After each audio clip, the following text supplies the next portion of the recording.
Sir नमस्कार, आदाब, सत श्री अकाल। Welcome back to my YouTube channel Avinash sir classes. So boys and girls, आज के वीडियो में हम लोग डिस्कस करने वाले हैं एफएसए का चैप्टर 1 का आखिरी टॉपिक के बारे में, जो है कंपैरेटिव बैलेंस शीट और कॉमन साइज बैलेंस शीट। तो आज के वीडियो में हम कंपैरेटिव बैलेंस शीट और कॉमन साइज बैलेंस शीट दोनों के बारे में ही डिस्कस करेंगे। सबसे पहले हम लोग जिस टॉपिक के बारे में डिस्कस करेंगे वो है कंपैरेटिव बैलेंस शीट। और कंपैरेटिव बैलेंस शीट हो या कॉमन साइज बैलेंस शीट हो, वो न्यू फॉर्मेट के आधार पर किस तरह से हम लोग रिकॉर्ड करेंगे और किस तरह से कंपैरेटिव बैलेंस शीट प्रिपेयर किया जाता है, उसको सबसे पहले हम लोग जान लेते हैं। तो ये हो गया आपका नया फॉर्मेट के हिसाब से क्या बैलेंस शीट, जिसमें पहला हेडिंग है इक्विटी एंड लायबिलिटीज का, जिसमें पहला हेड होता है शेयर होल्डर्स फंड, जिसमें कौन कौन सा चीज आता है, शेयर कैपिटल, और दूसरा reserve and surplus. Reserve and surplus में हम लोग का प्रॉफिट एंड लॉस और जनरल रिजर्व दोनों हो सकता है। उसके बाद दूसरा नंबर में है नॉन करेंट लायबिलिटीज। तो नॉन करेंट लायबिलिटीज में क्या आता है हम लोग का, लॉन्ग टर्म बोरोविंग्स और लॉन्ग टर्म प्रोविजंस। तो लॉन्ग टर्म बोरोइंग हम लोग क्या है, या तो डिबेंचर या तो लोन, जैसा क्वेश्चन में इंफॉर्मेशन दिया जाता है उसके अनुसार यहाँ पे वैल्यू क्या करेंगे, पुट करेंगे। तीसरा नंबर है करेंट लायबिलिटीज। इसके अंदर भी बहुत सारा सब हेड्स है। जैसा पहला है ट्रेड पेबल। ट्रेड पेबल में हम लोग का क्रेडिटर और बिल्स पेबल को हम लोग रिकॉर्ड करते हैं। किसको किसको रिकॉर्ड करते हैं ट्रेड पेबल में, क्रेडिटर और बिल्स पेबल को। उसके बाद है शॉर्ट टर्म प्रोविजन, जिसमें बैंक ओवरड्राफ्ट हो सकता है, प्रपोज्ड डिविडेंड आ सकता है, प्रोविजन फॉर टैक्स आ सकता है। इसके अलावा प्रोविजन फॉर डेप्रिसिएशन भी हम लोग रिकॉर्ड करते हैं। उसके बाद सी नंबर में अदर करेंट लायबिलिटीज, और भी मतलब कुछ लायबिलिटीज ऐसा है जो करेंट लायबिलिटीज है, जैसे आउटस्टैंडिंग वगैरह हो गया, वो सब किसमें आएगा, अदर करेंट लायबिलिटीज में हम लोग रिकॉर्ड कर सकते हैं। उसके बाद ये हो गया टोटल, ये हो गया लायबिलिटीज साइड में आने वाला चीज। अब है एसेट साइड। एसेट साइड में सबसे पहले क्या रिकॉर्ड होता है, नॉन करेंट एसेट, जिसमें पहला है प्रॉपर्टी प्लांट एंड इक्विपमेंट। इसमें टेंजिबल एसेट्स आता है और इनटेंजिबल एसेट्स आता है। टेंजिबल एसेट्स मतलब जितना भी टाइप का हम लोग का फिक्स्ड एसेट्स हो गया, बिल्डिंग, मशीन, फर्नीचर, उन सब का वैल्यू। इनटेंजिबल एसेट्स मतलब गुडविल, पेटेंट, कॉपीराइट, ये सब चीज हम लोग का इनटेंजिबल एसेट्स में रिकॉर्ड होगा। उसके बाद है नॉन करेंट इन्वेस्टमेंट, सम्स में रहेगा तो उसको रिकॉर्ड करेंगे।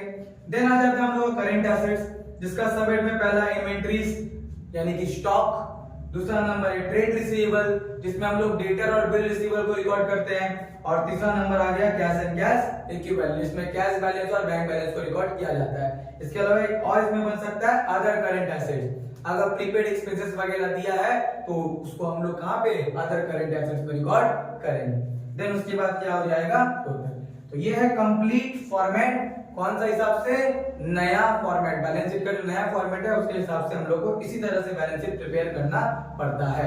अब कंपैरेटिव बोले चाहे कॉमन साइज बनाने बोले, फॉर्मेट क्या होगा, यही होगा, सिर्फ बनाने का तरीका में थोड़ा सा क्या आ जाएगा, चेंज है। तो आइए क्वेश्चन के सहायता से हम लोग पहले क्या बनाते हैं, कंपैरेटिव बैलेंस शीट, फिर कॉमन साइज बैलेंस शीट बना करके भी देखेंगे। तो जो क्वेश्चन हम डिस्कस कर रहे हैं वह है क्वेश्चन नंबर 14। क्वेश्चन आप लोग के स्क्रीन पर शो हो रहा होगा। तो बोला गया from the following information prepare a comparative balance sheet of depth limited. तो किसका बनाना है, कंपैरेटिव बैलेंस शीट हम लोग को बनाना है डेप्थ लिमिटेड का। उसके बाद ईयर यहां पे दिया हुआ है 2018, 2017 और 2018। तो पहले हो जाएगा 2017 जो कि मेरा प्रीवियस ईयर है, और 2018 जो मेरा करंट ईयर है। लेकिन क्वेश्चन में पहले करंट ईयर और बाद में प्रीवियस ईयर का वैल्यू दिया है, तो हम लोग पहले प्रीवियस ईयर का रिकॉर्ड करेंगे, बाद में करंट ईयर का रिकॉर्ड करेंगे। तो क्या क्या इंफॉर्मेशन हम लोग का यहाँ पे दिया हुआ है, इक्विटी शेयर कैपिटल दिया हुआ है 25 लाख और 25 लाख दोनों साल में, फिक्स्ड एसेट्स दिया हुआ है 36 और 30, रिजर्व एंड सरप्लस दिया है 6 और 5, इन्वेस्टमेंट दिया हुआ है 5 और 5 दोनों ही में, लॉन्ग टर्म लोन दिया हुआ है 15 लाख 15 लाख, करेंट एसेट्स का वैल्यू है 10 लाख 50 और 15 लाख, और करेंट लायबिलिटीज का वैल्यू है 5 लाख और 5.5 लाख। तो इतना ही सारा इंफॉर्मेशन है, इसको प्रॉपर हम लोग सही हेड में रिकॉर्ड करेंगे। उसके बाद कंपैरेटिव बैलेंस शीट प्रिपेयर करेंगे। तो कंपैरेटिव बैलेंस शीट प्रिपेयर करने के लिए हम लोग को 4 कॉलम बनाना पड़ेगा। एक है प्रीवियस ईयर, एक है करंट ईयर, फिर एब्सोल्यूट चेंजेस, और उसके बाद परसेंटेज चेंजेस। तो सबसे पहले शेयर कैपिटल। तो शेयर कैपिटल में हम लोग शेयर कैपिटल को रिकॉर्ड करेंगे, जो हम लोग का है कितना, 25 लाख दोनों ही ईयर में, यहां भी 25 और यहां भी 25। उसके बाद हम लोग क्या, रिजर्व एंड सरप्लस। इसमें दो चीज आता है, बट यहाँ पे साथ में ही दे दिया रिजर्व एंड सरप्लस। तो हम लोग किसी में भी आप प्रॉफिट एंड लॉस या फिर इसको नहीं भी लिखने से चलेगा, हम लोग डायरेक्ट क्या रिजर्व एंड सरप्लस में उसको पुट कर दे। तो रिजर्व एंड सरप्लस में क्या कितना कितना रुपया दिया हुआ था हम लोग का यहाँ पे 5 लाख और 6 लाख। अगर अलग अलग दिया रहता तो अलग अलग हेड बना करके हम लोग दिखाते, ये प्रॉफिट एंड लॉस में इतना है, रिजर्व में इतना है। यहाँ पे कुछ नहीं था, हम लोग तो रिजर्व एंड सरप्लस में डायरेक्ट दिखा देते, एक में 5 लाख है और एक में 6 लाख है। उसके बाद यहाँ पे लॉन्ग टर्म लोन्स है, तो लॉन्ग टर्म लोन्स किसमें आएगा हम लोग का, लॉन्ग टर्म बोरोइंग में आएगा, लोन और डिवेंचर जो भी है। तो लोन कितना दिया हुआ है हम लोग का 15 लाख और 15 लाख, दोनों ईयर में 15 लाख है, तो उसके सामने हम लोग लिख देते हैं 15 लाख और 15 लाख। उसके बाद लॉन्ग टर्म प्रोविजन कुछ नहीं है तो वहां पे डैश कर दिए। फिर करंट लायबिलिटी में, करंट लायबिलिटी में बस करंट लायबिलिटी बोल के लिखा हुआ है, कुछ चीज मेंशन नहीं किया हुआ है, तो हम लोग डैश कर देते हैं। पेबल में भी, बैंक ओवरड्राफ्ट में भी, प्रपोज्ड डिविडेंड में भी, प्रोविजन फॉर टैक्स में भी, सबको किसमें दिखा दे रहे हैं, अदर करंट लायबिलिटी का हेड में दिखा देंगे। कितना हम लोगों का 5.5 लाख और 5 लाख, 5.5 लाख और 5 लाख। तो इस तरह से हम लोग लायबिलिटी सेक्शन का जो भी चीज यहाँ पे समझ में था उसको रिकॉर्ड कर दिए। अब आते हैं एसेट्स में। एसेट्स में सबसे पहले यहाँ पे फिक्स्ड एसेट्स दिया हुआ है 30 लाख और 36 लाख, इसको हम लोग टेंजिबल एसेट्स में दिखाएंगे 30 लाख और 36 लाख। उसके बाद हम लोग का इन्वेस्टमेंट दिया हुआ है क्वेश्चन में, तो नॉन करेंट इन्वेस्टमेंट में दिखाएंगे। इंटेंजिबल नहीं है तो इंटेंजिबल में क्या हो जाएगा, डैश हो जाएगा। नॉन करेंट इन्वेस्टमेंट कितना है 5 लाख, तो यहाँ भी 5 लाख और यहाँ भी 5 लाख। देन उसके बाद स्टॉक का वैल्यू भी नहीं है और ना ही हम लोग का यहाँ पे ट्रेड रिसीवेबल है, तो सभी का सब क्या है, अदर करेंट एसेट्स में जाएगा। तो अदर करेंट एसेट्स का एक हम लोग हेड यहाँ पे बना देते हैं, उसके बाद उसको रिकॉर्ड कर देते हैं। तो यहाँ पे हम साइड में अदर करेंट एसेट्स लिख दे रहे हैं। तो अदर करेंट एसेट्स का वैल्यू कितना हो जाएगा हम लोगों का, यहाँ पे 15 लाख और 10 लाख 50 हजार, 15 लाख और 10 लाख 50 हजार। तो ये हो गया हम लोग का क्या पूरा रिकॉर्ड। अब इसको पहले टोटल करते हैं, फिर एब्सोल्यूट चेंजेस और परसेंटेज चेंजेस कितना हुआ उसको देखेंगे। तो हम लोग अब ऐड करके देखते हैं। तो यहाँ पे कितना हो गया 25 5 30 और 15 45, 45 और 5 50 लाख। तो यहाँ पे कितना हो जाएगा हम लोग का 50 लाख रुपया।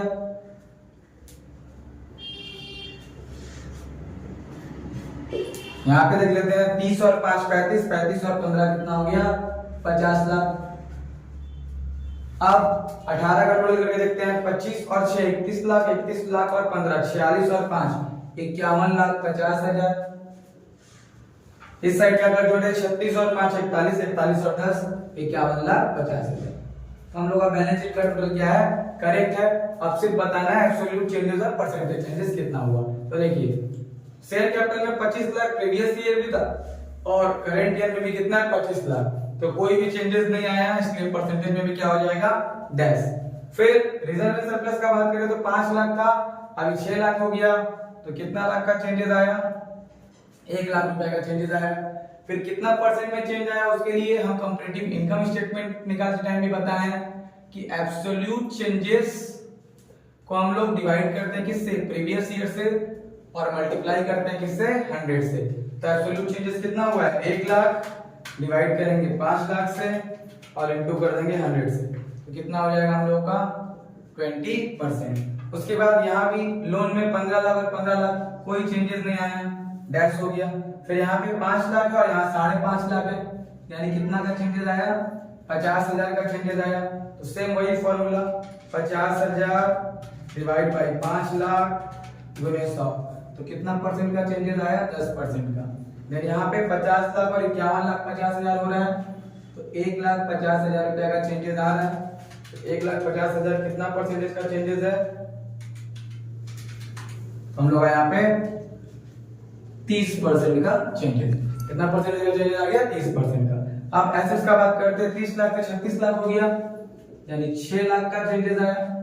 तो अगर परसेंटेज निकालेंगे तो कितना आएगा 20%। यहाँ पे 5, यहाँ भी 5 है, कोई चेंजेस नहीं आया इसलिए डैश। अब यहाँ पे 15 लाख है, यहाँ पे 10,50,000 है, यानी घट गया वैल्यू।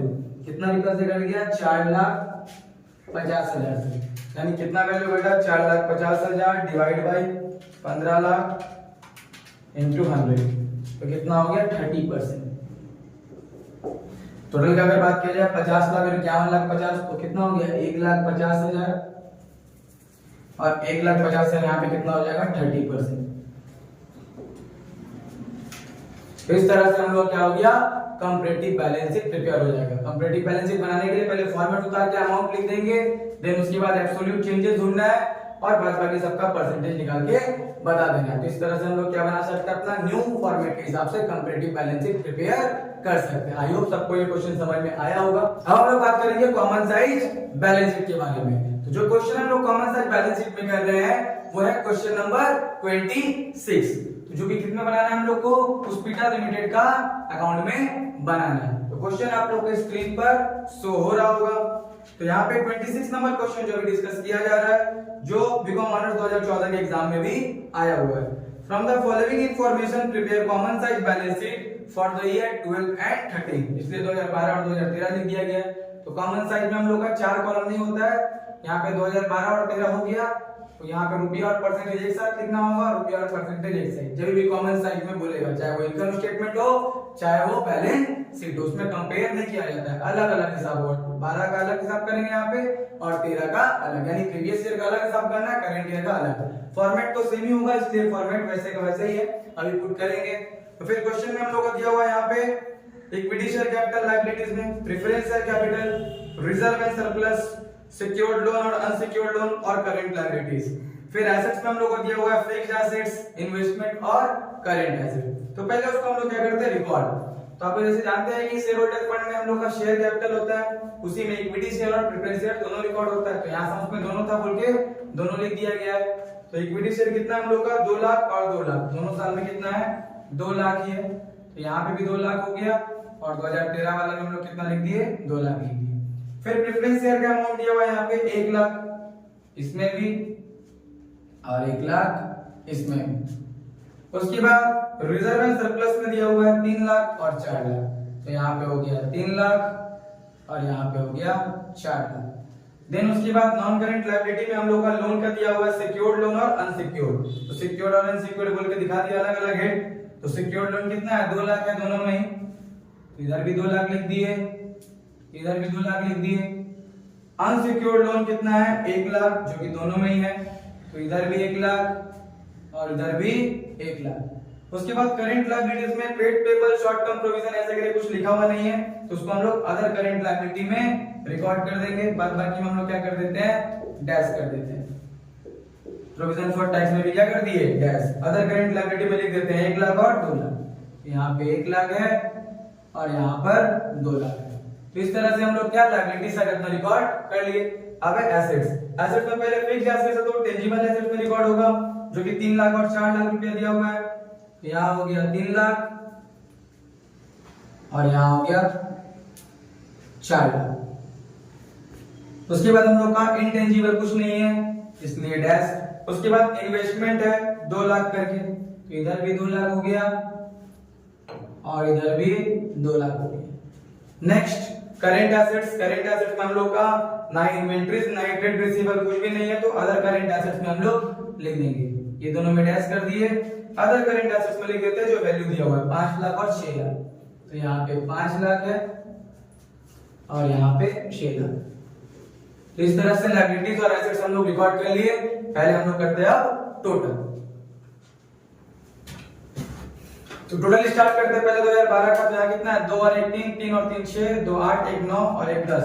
इसमें हम लोग कितना आया 10 लाख। एसेट्स में भी कर लेते 3 2 5, 5 और 5 10 लाख रुपए। 2013 का भी कर लेते हैं 2 और 1 3 लाख, 4 7, 2 9, 1 10 और 2 12। यहाँ पे कितना हो गया 12 लाख और यहाँ पे 4 और 2 6, 6 और 6 12। इधर पे कितना हो गया 12 लाख।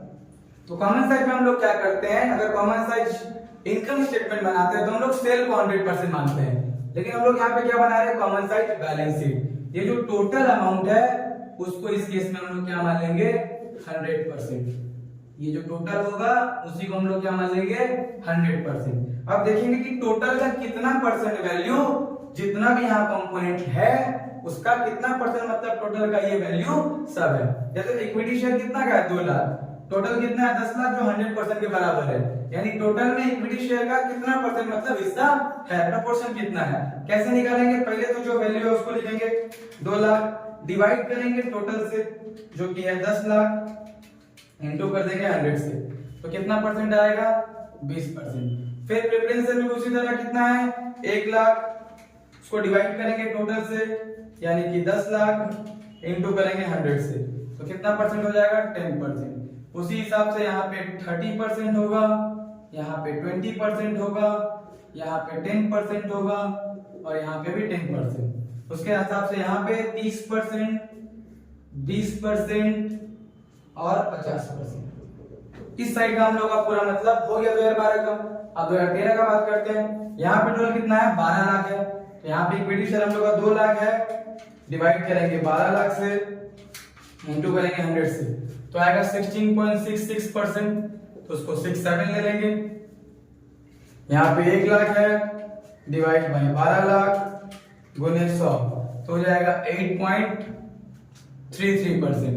फिर यहाँ पे 4 लाख है, तो 4 लाख डिवाइड बाई 12 लाख गुने 100, तो हो जाएगा हम लोग का 33.33%। उसके बाद यहाँ पे है 2 लाख डिवाइड बाई 12 लाख गुने 100, तो हो जाएगा 16.67%। उसके बाद है 1 लाख जो हम लोग ऊपर में निकाले थे 8.33%, और 2 लाख का भी हम लोग का परसेंटेज निकाला हुआ है 16.67%। यहाँ पे 4 लाख का हो जाएगा 33.33%, 2 लाख का हो जाएगा 16.67% और 6 लाख का हो जाएगा 50%। तो इस तरह से हम लोग कॉमन साइड बैलेंस शीट को भी क्या कर सकते हैं, सॉल्व कर सकते हैं। आई होप ये क्वेश्चन आप लोगों को समझ में आया होगा। अगर वीडियो पसंद आया है तो वीडियो को लाइक कीजिए और अपने दोस्तों के साथ ज्यादा से ज्यादा शेयर कीजिए। और हमारे चैनल का भी नए हैं और अभी तक हमारे चैनल को सब्सक्राइब नहीं किए हैं तो प्लीज चैनल को सब्सक्राइब कीजिए। Thank you, keep watching and keep supporting.